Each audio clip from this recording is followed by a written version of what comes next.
കാലം നമുക്കായി കരുതി വെച്ച കാഴ്ചയുടെ നീക്കിയിരുപ്പുകളാണിത്.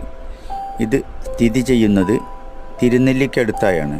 തിരുനെല്ലി എത്തുന്നതിന് മുൻപ് ഇടത് ഭാഗത്ത് ഒരു ഊടുവഴിയിലൂടെ കയറ്റിറക്കങ്ങൾ പിന്നിട്ട് ഒരു 80 മീറ്റർ ചെന്നാൽ ആദ്യമായി നമ്മെ സ്വീകരിക്കുന്നത് കരിങ്കല്ലാൽ തീർത്ത ഒരു വാതിൽ മാടപ്പുരയാണ്.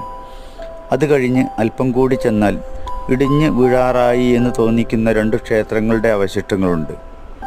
അവ നമ്മോട് പറയുന്നു, ഞങ്ങളും കാലങ്ങൾക്ക് മുൻപേ മനുഷ്യർക്കായി മാത്രം കൂടെ ഉണ്ടായിരുന്നു. കാലചക്രം എത്രയായിരിക്കുന്നു. നിങ്ങൾ പുതുതലമുറയെയും കാത്ത് ഞങ്ങൾ കാത്തിരിക്കാൻ തുടങ്ങിയിട്ട്. നിങ്ങളിലാണ് ഞങ്ങളുടെ പ്രതീക്ഷ. വരൂ, ഞങ്ങളെ കാണൂ. കാലചക്രം എത്രയായാലും നമുക്ക് ആ സൗഹൃദം പങ്കിടാം.